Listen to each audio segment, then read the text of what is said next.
and welcome to another episode of Let's Talk with Greg and Thomas. Yeah. So today is, we're getting closer to the 1 year mark of President Biden's presidency. Woohoo. Um so today we're gonna have go ahead and actually introduce the guest, because you're the one who found this week's guest. Yeah, so I basically met Daniel at the Medicare for All March. I didn't really have a big chance to sort of speak to him, but he was one of the speakers at the march in Los Angeles. And basically, I'll let him obviously explain who he is and what he's doing right now. But it was nice to see people who are running in potential political avenues or positions, or they're still supporting the movement for healthcare, even though Sanders' bid for the White House ended. I think a lot of people, particularly on the left in America, just decided to not speak about it anymore. And I think that's like, these things are still important, even though it's things that the people want already. Yeah, especially now in the pandemic more than ever. This has become a very serious issue. So, but yeah, that's how I met Daniel. I'm looking forward to actually speaking to him on the podcast. Yeah. So that being said, we're gonna go ahead and meet Daniel now. All right, now, so we're gonna start on our conversation. Daniel Willson is here, and thank you so much for joining us. Thank you for having me. All right, so Daniel, go ahead and tell us a little bit about yourself. What are you currently working on? And yeah, you have the panel. Awesome. So as Greg wonderfully introduced me, my name is Daniel Willson. I am running for California State Assembly, the new Assembly District 38, which will encompass in Ventura County, Oxnard, Port Hueneme, Ventura, Ojai, Oakview, Santa Paula, Fillmore, and Piru, and then the northern portion of the city of Camarillo. So basically the north and west portion of Ventura County. So the only cities in the county not included in new AD 38, for those of you local, Simi Valley, Thousand Oaks, and Moore Park are in a new district. Anybody in the county, though, that can support me, even if you are not in my district, you cannot vote for me, or you cannot sign that petition signatures that I need right now. What we need to remember is that if your representative isn't fighting for you, but you help get me elected, you still have a voice in our state house here in California. So for people who might be farther away listening, there's still ways that you can support. We need online support. Right now, we're doing our signature push. So we have a wonderful thing here in California, and I guess I should preface it with that. So I'm actually running nonpartisan. I believe that both basically the political parties are the problem with our system. They inherently subvert the will of the people. We don't get anything back that we need, want, or deserve to be able to have a good quality of life. So I'm running nonpartisan so that there's no political party, corporation, or anybody between me and the voters, between me and my constituents and what the people need. For those of you who are watching, you can see my posters behind me. This is my platform over here. For those of you listening, I'm fighting for my top 6 priorities on the bigger scale are healthcare for all, climate for all, housing for all, education for all, environment for all, and justice for all. Now, while these are big federal policies, and this is something we can get into later when we discuss the current failures of our current political system, we have a lot of really great opportunities here in California that other states don't have, that we need to take advantage of and use that. The only reason I can run nonpartisan here and get on the ballot is because we've moved to open primaries, where you do not need a party nomination to get on the ballot. All you need is the signatures from your community members saying they want to see you on the ballot, or you pay the filing fee. So for incumbents or people with money, that's not usually a problem. For working class candidates, We don't typically have the money to pay the filing fee, but then it's also kind of a win-win because if you're going out and getting signatures, you're connecting with the voters anyway. And so it's been a really good time and a really good learning experience. Any of you that are local and would like to sign my petition or help me collect petition signatures, we are tabling at grocery stores all throughout the county over the next couple of weeks. And we have some events coming up. My social media for those listening and watching is down in the corner at Daniel for VC.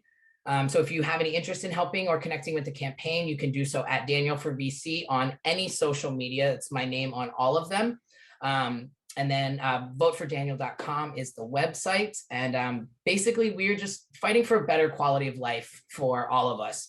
We hear so often this trope that a rising tide lifts all boats.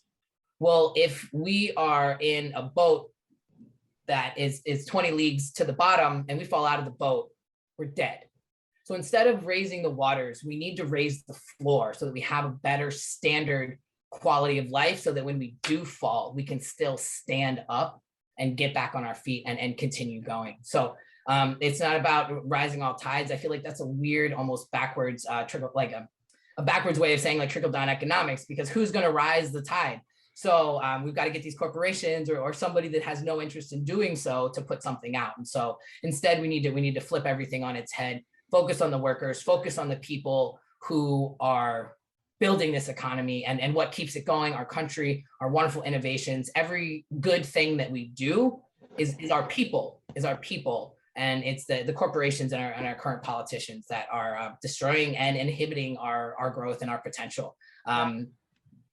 Working class transgender veteran, I've been in, of, and by the system of the people, for the people, 100% grassroots, people powered, no corporate funding, no lobbyist, oil, fossil fuel, none of that, 100% grassroots. We're aiming to keep our average donation at about $22. And kind of, borrowing from Bernie, but also it's 2022. So I thought that was nice. So average donation is about $22, but we also have the option on our donation page contribution page where you can, as little as I have a recurring donation of $3.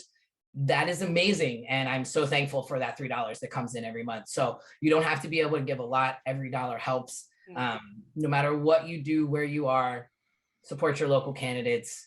I'll talk more about that later, about what we can do at the local level versus the federal. But thank you for that. That was my little spiel and what so thank you. And all that info, like the information on how you can help Daniel out by donating, will be in our description below. So check that out. All right, so let's go on with our conversation. Biden. I can't believe he made it this far. So I wanted to break down, I want to first cover some campaign promises that he was supposed to, fulfill, but didn't. I'm going to go ahead and share my screen to the audience. I found this article right here, and it's Biden's campaign promise tracker. So basically, how I'm going to rate him on promises, and you guys can give me your spiel on this. Okay. When it comes to promises. But let's look at this article, okay? COVID-19 in progress. I'd say fail. Like fail. For real, fail. And we'll come on to that because it's like we said, there's we're a definitely Guardian gonna article do a whole spiel of COVID. We'll skip that one because we're gonna do a whole spiel, including mask mandates. But yeah, so the environment. Ooh, okay. Completed. Paris climate deal. Bare minimum. That's a no-brainer, fool. Okay, but in progress, he's trying to reach net zero emissions by 2050. We don't have time for 2050. No, Savannah, there are 2 U.S. cities that are going to be underwater by 2030. I will share that article with you. There's 10 globally that are going to be underwater by 2030. 2 of them are in the United States, Savannah, Georgia, and New Orleans. Yeah.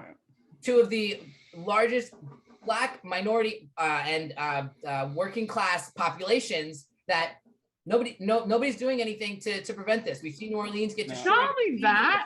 Not only that, people in New Orleans are still suffering from the events of Katrina. Which was in 2005. Right. Right. And then in 2015, almost exactly a decade later, they get hit again.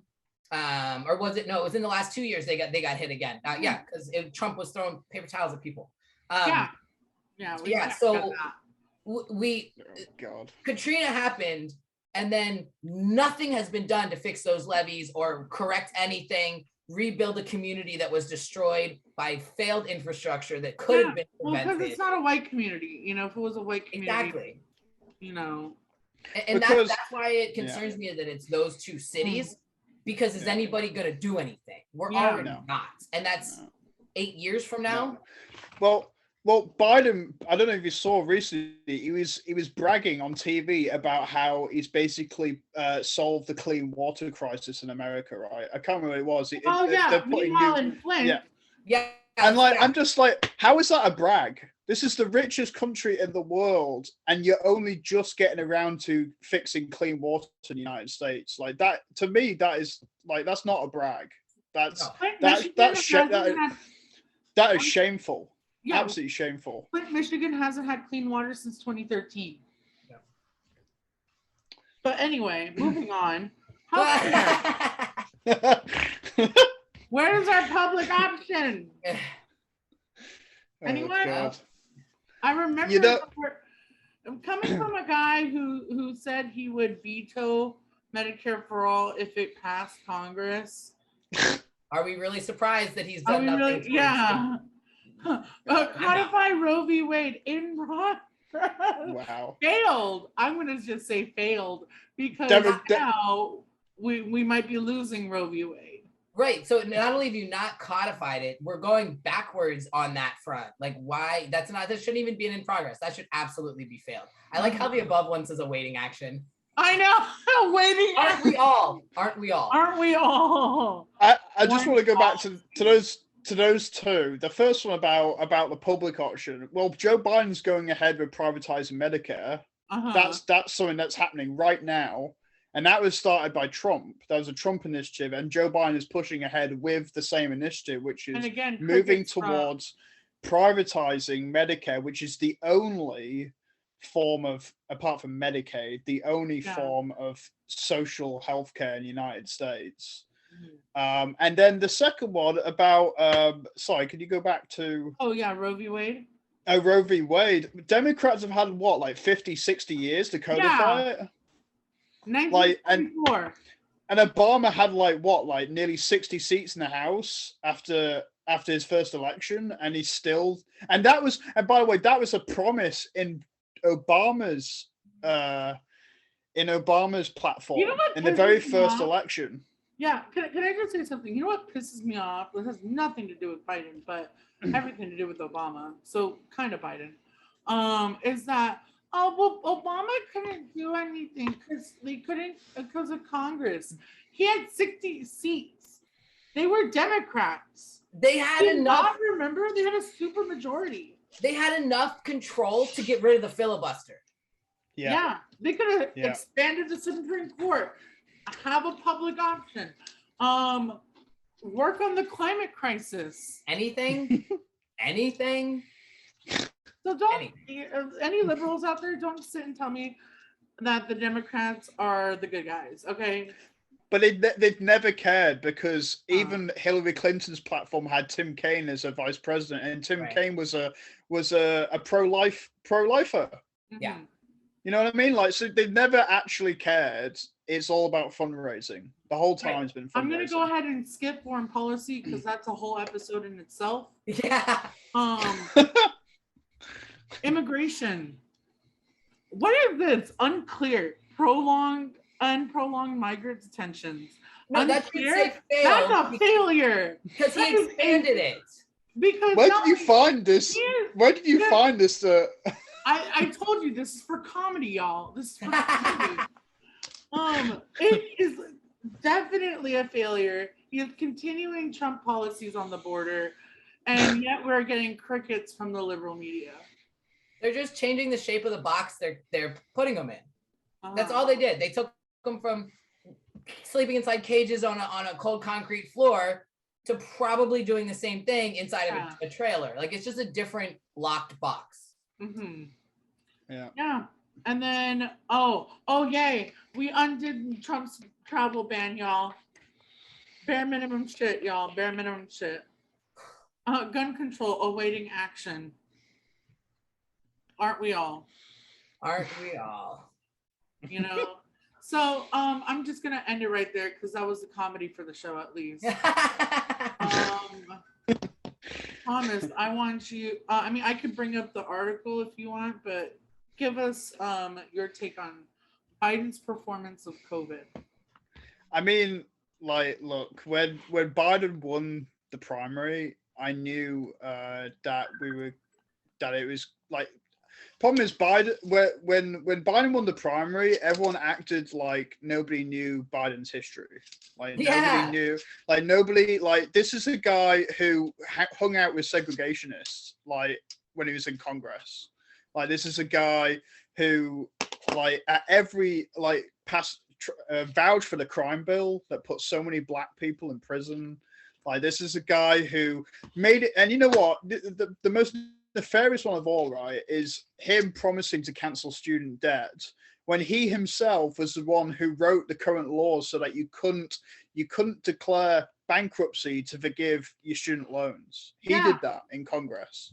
Right. And so we're acting like this is the guy that's going to help and save students, help and save people who are in severe debt, like help and save Black Americans. Like, I'm sorry, but you don't. And people act, well, people could change. I'm like, well, this guy's been in office for what, 50 years? 40 or however long he's been in. He's not going to change. There's no changing. Like, this is who he is. And I think there is a real good propaganda going on around Biden, around reshaping what he actually stands for, like his platform. I feel like, that's a general, like, they're trying to reshape the idea of moderate Democrats, like that they're the good guys.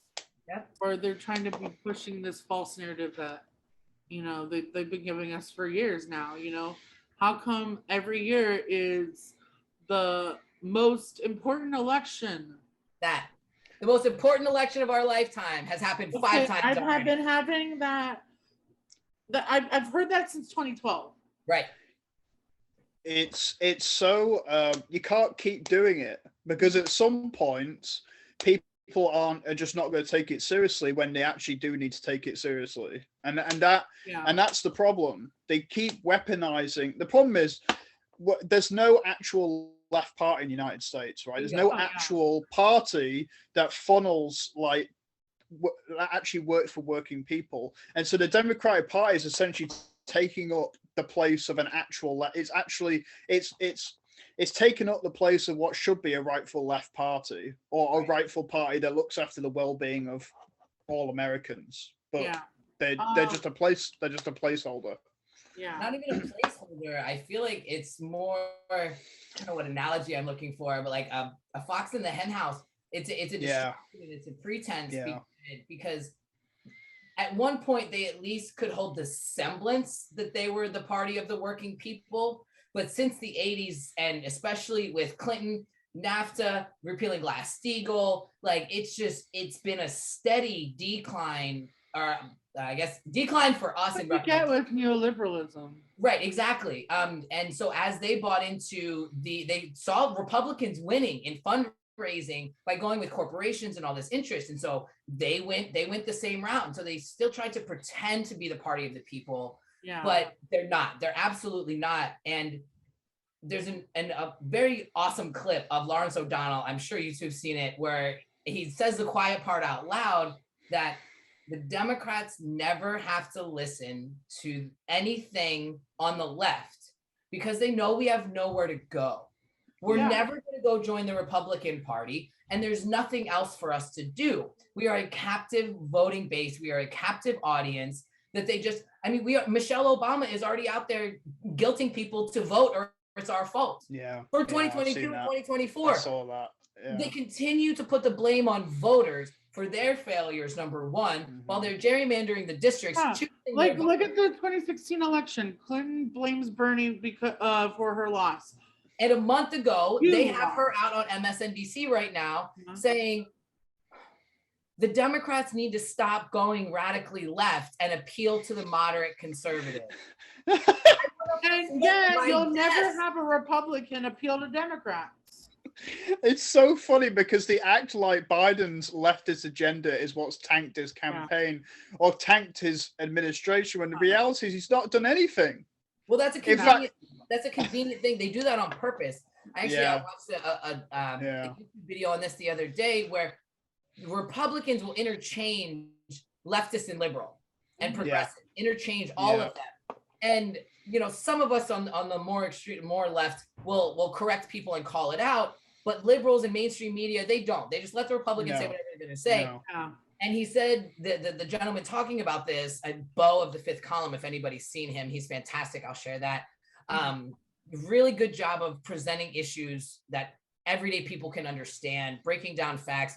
He looks like he would be chewing tobacco and voting for Trump, but he doesn't. But so that's why he can pull in people that do. And so he's phenomenal. But he was saying that we have to correct that distinction, or make the distinction, and not let them say leftist, liberal, Democrat all in the same sentence, because that's how they're saying that leftist things are happening right now when nothing is. Like, for instance, a great example is the cold snap that hit Texas. People were dying because of for-profit industries that neglected and intentionally didn't improve their infrastructure and upkeep it, weatherize it, and prepare them. People literally died. And you've got people that are saying that, I lost my thought. They were saying, well, they're blaming the Green New Deal on that. There we go. They were like, Texas failed because of the Green New Deal, when absolutely 0% of the Green New Deal has been implemented. It hasn't even gotten a vote on the floor. It's not even legislation. It's a resolution.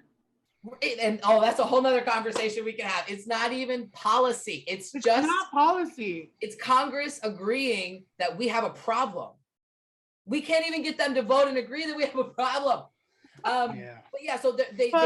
So for Republicans, it's convenient to misconstrue it. They call Biden a radical socialist. Like, my head wants to explode. I know. If only he were. We're like, we wish. We want him to be. That's exactly. Yeah. And that's the conversation I have with people. Like, when I talk to people who are like more like right leaning, why are you mad at Biden? Like, Joe Biden is doing everything you could ever wish for, or more, even more. He's more successful than Trump in some aspects. Yeah. When it comes to deportation, when it comes to caging people at the border, when it comes he's been far more successful in terms of certain areas of the spectrum in terms of what his administration is doing than what Trump could do in his 4 years, and he's only 1 year in. Yeah. So Thomas, go ahead, and I'm going to go ahead and share the Guardian article, and that'll be our last thing that we need to cover about Biden is COVID, because this is an ongoing problem. Yeah, so I saw this I think it was a couple of days ago now, and basically, I mean, for listeners, last episode we covered COVID extensively, but I think this article quite clearly demonstrates the failures of the Joe Biden administration when it comes to tackling COVID, in terms of his promise. Sorry. You got shopping. We're gonna shop, y'all. Sorry, there's that capitalism for you. Yeah, exactly. Okay, Thomas. Sorry. Even says it right there. How did the richest country in the world, a country now governed by the party that allegedly believes in science, get here? Yeah. And the reality is that what the Biden administration has done is it's basically any faith in the CDC that was left after Trump, any sort of any sort of semblance of this gets me right here. Seriousness is now gone. Yeah. because of this gets me. administration. The White House press secretary, Jen Psaki, had scoffed at the idea of providing free tests to Americans, mailing them to the homes, as many other countries have done. Yeah. Yeah. So I want to bring up that my home country, the UK, it basically has had a testing policy in place for over a year, and you're able to get 7 COVID tests delivered to your home a week, 7 a week. Yeah, and that has been in place for a year now. And so, when I talk to people about, well, at least he's doing it now. I think it was yesterday that you could get reimbursed through COVID tests for your insurance. That means you have to have insurance in the first place in the United States, which yes. So there's millions of Americans that don't have insurance. So that automatically means you're not getting reimbursed for anything. Right. He's also brought out a program where you get I'm tests. sorry, hold on. I only say I don't because I'm going to be starting to make more income, which means I lose my government insurance. Yay me. And that's a whole conversation we need to have. That's a whole episode. And actually, I would love to come back for that, because not only I've been an advocate of Medicare for all, but fighting for CalCare for us. We're planning. Okay, I guess we're gonna spoil it. We want to have a healthcare panel, so. Heck yeah! I have no pretense, but if you have a spot, I would love to be part of that conversation. Yeah, love that. Yeah. So yeah, you're right, Thomas. This is really this is crazy. We can't even get testing to our citizens. Yes, and you know what? Testing is the most basic thing, right? That's like the bare minimum of what should be in terms of a pandemic response. Efficient testing, vaccine rollout. These are all basic. It doesn't even solve the financial crisis that a lot of Americans are going through right now. It doesn't solve the housing crisis. It doesn't none of those have been addressed. Right. So testing is the bare minimum, and America isn't even able to do that. No. And it's fundamentally down to the way that this healthcare system is run in this country, not having the infrastructure in place to be able to roll out a program like mass testing. Right. That the UK was very successful in doing because it has a national healthcare system. And other countries have been able to do very successfully because they have the healthcare infrastructure that America just does not have because of its for-profit motive and for-profit tendencies. Right. So yeah, so look at so following the science, that was their big thing, follow the science. And apparently science now means you can go to work with COVID. Yeah. Yes. So if I could jump in really quick. So the testing thing was insane. Just watching Jen Psaki's response to that, just the condescension in her, we're just gonna take care of people. Oh, why would we do that? And then I was actually really excited though when a week later Biden comes out and he's like, actually, we're gonna do it. I was like, okay, awesome, let's make this happen. Fast forward a week later, we don't know when the tests are going to be here. They're already all sold out everywhere. And then, you all just mentioned, it's not actually a free test, because if you have to go to the right pharmacy that's participating in the program, and then you have to have insurance, and you have to have your insurance card with you. If you don't, then you have to pay for it up front and then fight your insurance company for the reambusement. Why do we make things so complicated in this country? Because they don't want to help the people in the first place. There's a reason why I have to stay on the phone for an hour and a half just to get my goddamn CalFresh benefits. Yes, and that's the true answer. They don't want to help, so they do a lot of these bullshit broken programs so that they can say they're doing something, knowing full well it's not going to function properly or help anyone. Yeah. Because who's getting a cut off of all those tests? Why are we still spending so much money on all this stuff? Yeah. So that basically, we're going to go ahead and close up our discussion, but that was one crazy ride we just went on. But I just want to say, Daniel, thank you so much for Yes, thanks. coming on the show, sharing, your run for assembly. Is there anything else you want to share with us? Absolutely. I'm just so just really quick. Thank you both for willing to have me on. Reaching out to me. It was wonderful, Thomas, meeting you this summer at the March for Medicare for All, where fighting the good fight, doing what we can. So thank you both for that, and also for flexing with me with my crazy schedule. So everybody listening, everybody that's enjoyed what we've had to say, and so much more. If you're interested, you can go to votefordaniel.com and check up on our events, contribute, sign up to volunteer. A couple things that we're doing in the local area. We have regular community outreach programs we do at the last Sunday of every month. We do a community care event where we feed the homeless in Oxnard. We're going to do 2 to 3 events a month, and we're going to be highlighting each of the different policy platforms. We're trying to do a labor rally in May, hopefully on May Day. We're looking to partner with a local group for that. And so I know that you both are of the system and paying attention to what's happening around us and going on with the shifting labor dynamic, the huge wins in Buffalo for the Starbucks store in Buffalo. We have at least, I haven't done the official numbers, but there's more than 40 to 50 Starbucks stores just in Ventura County alone. And so as a former Starbucks employee, knowing what their employees are put through, even with the quote unquote good benefits that they have. And so we're starting a push here to try and find a way to get all the Starbucks in Ventura County to start a union push.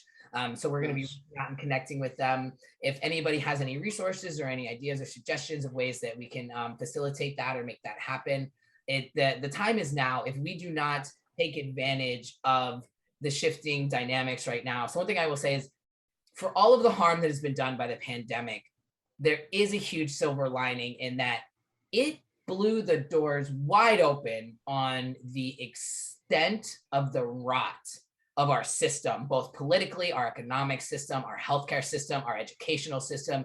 Absolutely everything has failed us, and our politicians at every level have failed us by abdicating their responsibility to protect and provide. There's so many things that we could have done to fix all this stuff we're going through. But with all of that, with all of the negative stuff we're talking about, with discontent, the failed, unkept promises, campaign promises, a lot of people are getting, there's a huge talk on the left, and it's unfortunate that it's even former Bernie supporters talking about electoralism is dead, the system is broken, we just need to withdraw. And I implore everyone listening, if you do nothing else but vote for ballot measures or local candidates that do not stop voting. I still encourage you to fill out the entire ballot, but if our vote didn't matter, they wouldn't be trying to stop it. There's over 100 pieces of legislation nationally, and they want us to give up and stop voting, because even though there's only a minority of us, we are, and coming from the Navy, of course, I have an anchor reference, but I feel like the left especially, and just generally moral people who are voting their morals, values, and issues instead of red or blue, right or left, we're the anchor holding back the rapid rightward swing that this country is taking. And so if we pull up that anchor, if we stop voting, we can't even delay. So right now we're at least delaying, holding the line. Yes, things are happening negatively and are regressing, but if we stop voting, we stop even having participation in the broken system. And then it's just going to all fall to shit. So we have to keep voting. We have to keep showing up. But the argument seems to be the difference between voting or grassroots activism. And my answer is it's not an either or, it's a both and. We're holding events every month. And then once May hits, and as soon as elections open here, early voting starts, we're going to hold an event in each city, a block or two from the drop box. And so we're going to hold an event. We're going to talk about issues. We're going to have a grassroots organizing, and then we're going to march to a ballot box and encourage everybody with us to drop their ballot. So you can do both. It's not an electoralism versus grassroots. And I heard a wonderful talk with Brianna Joy Gray and Kashama Sawant and Chris Hedges the other day, where they're talking about just this. And what they were missing, we have to do both. We have to agitate and organize, and we have to keep voting as well. Yeah. And I think we have a really unique opportunity here where everybody is disenchanted, disenfranchised, fed up with our broken system. We don't have anywhere to go on the left, as I mentioned earlier. Running third party hasn't been working. I'm running nonpartisan because I think that if we can start to create power outside of the systems within a system, that's where we can start holding cards and hold our leverage. If I'm not guaranteed to vote Democrat, if they can't guarantee that I'm going to caucus Republican, they have to come get my vote, which means that Ventura County has a stronger say in what happens in our state. Yeah. We also have the ability here to where if this doesn't pass in our state legislature right now, big news, it passed right now. It's in the Appropriations Committee. I saw that. January 20, we are the closest we've ever been to guaranteed healthcare in the state of California. But if that doesn't work, when I get into the assembly, and I'm leaving the state. I'm so sorry. I'm so sorry. Well, because I have plans to leave the state to pursue my education, and California is ready to give everyone health care. God damn it. Right. But so the backup here, the backup option that we have is if our state legislators won't get off their ass and pass this in the state house, in California, we can create ballot initiatives. Residents can write legislation. We did it with SB 562. That was pre-Bernie. We weren't ready. We've got the base, we've got the movement, we've got the need. And anything that wasn't, people who weren't for it before the pandemic, they've now had free COVID tests. How we got weed. They've now had free COVID treatment. You can't put that genie back in the bottle. Why is some things free and not others? Right. Yeah. So what we do is if the state legislator won't get off their ass, we take it to the people and we get the people to vote on the things that they want. Yeah. So I would just say, vote for Daniel.com. If you can support me in any way, follow our campaign. No matter what you do, where you live, what you believe in, don't give up. Keep fighting. Keep voting. We can do this. We've had more power, leverage, and momentum than we've ever had, and we just have to keep going. I love that. Thank you so much, Daniel.